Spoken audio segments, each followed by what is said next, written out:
Também existe um outro vídeo do mesmo cara, em que ele fala da religião, né? Em que ele diz, olha, a religião é que tem que nos provar que Deus existe. O ônus da prova está com quem propôs a tese. Bom, eu vejo exatamente o contrário, porque quando houve uma civilização ateística no mundo, nunca houve nenhuma, nem hoje existe. Você tem nações ateísticas, mas a civilização delas ainda é muito mesclada com elementos cristãos. No mundo oriental não tem nenhuma civilização ateística, ou seja, a civilização ateística foi uma ideia que apareceu e que não se realizou ainda. É esta ideia que tem que se justificar. A outra crença, se é comum a toda a humanidade, ela não tem que se justificar nada. Quem tem que justificar? O ônus da prova cabe ao acusador. Ninguém inventou a teoria de Deus contra nada. Não é que assim, todo mundo era ateu e apareceu um cara com a ideia de Deus. Se fosse isso, claro, ele que teria que provar. Mas isso nunca aconteceu. Nunca houve nenhuma civilização ateística. Todas são teístas, todas. E é evidente que ele está invertendo o ônus da prova, o que mostra que não tem muita cabeça no lugar. Quer dizer, se você quer... É aquela expressão do escolástico. Tudo aquilo que todos em toda parte sempre acreditaram. É isso, o teísmo é isso. Né? E por que é este que tem que se justificar? E daí ele diz, pior, o teísta ele teria que argumentar primeiro que existe um Deus genérico, um Deus abstrato, um Deus que é o primeiro motor imóvel, Deus Aristóteles, no fim das contas.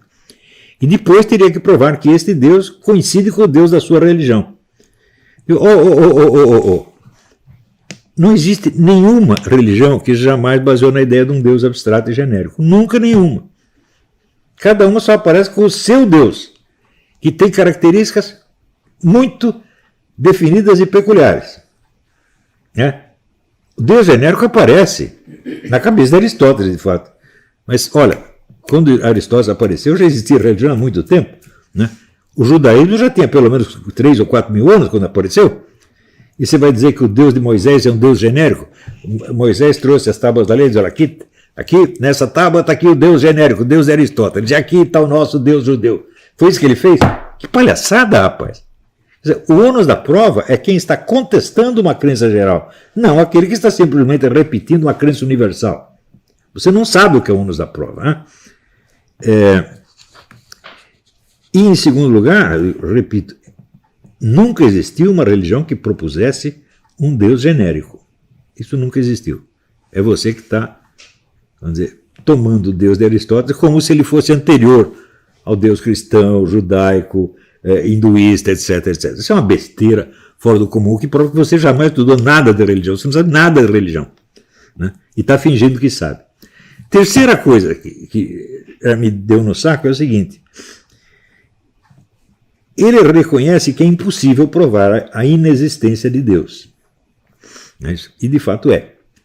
Mas daí ele diz, é impossível provar a inexistência de qualquer coisa. Por exemplo, não podemos provar a inexistência do coelhinho da Páscoa.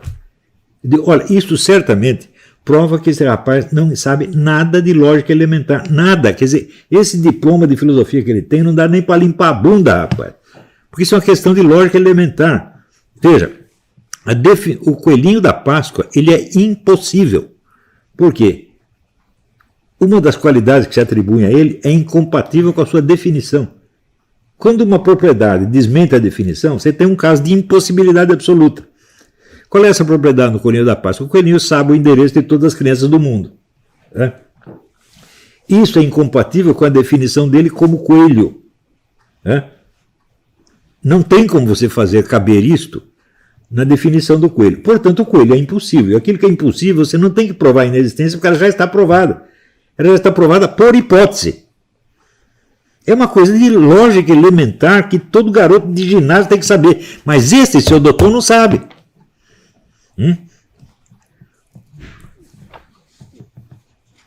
E segundo, ele diz que inventaram de provar a existência de Deus pela razão para salvar a religião. Então, a religião estava em perigo e decidiram, então, criar argumentos racionais, né, para defender a hipótese do Deus genérico. Eu digo, peraí. Isso começa no catolicismo no século XIII. Né? A igreja não estava ameaçada de nada, ela estava no auge. Não inventaram isso para salvá-la. Inventaram, talvez, vamos dizer, para enfeitá-la. Pode ser, você pode até dizer isso. Tá certo? Quer dizer, já estava todo mundo convencido daquilo, alguém decidiu dar um reforço, tá certo? Um reforço extra. Não é isso? Então, praticamente você não vai encontrar nenhum pensador ateístico nessa época, não, simplesmente não tem. Não é isso? Pode ser que, por quando você vê São Tomás argumenta muito contra os muçulmanos, não é isso? Usando inclusive elementos da própria doutrina islâmica, não é isso? Mas ele não está tentando salvar uma igreja ameaçada pelo ateísmo. Uma onda de ateísmo genérico só vai aparecer no século XVIII, e mesmo assim muito limitado, né? Agora, mais adiante, o sujeito diz, olha aqui, agora eu vou explicar para vocês o sentido que Marx deu à expressão a religião é o ópio do povo. Ele vai lá explicar o marxismo. Em primeiro lugar, se você quer explicar a origem de uma expressão, você tem que saber a origem dela. Né? Essa expressão não é de Karl Marx, essa expressão é do poeta Heinrich Heine, que Marx copiou. Muitas das expressões mais famosas de Marx são copiadas. Ele fazia isso à torta e à direita. Não nego que ele tivesse algum talento aforístico, fazer frases, sobretudo frases insultuosas.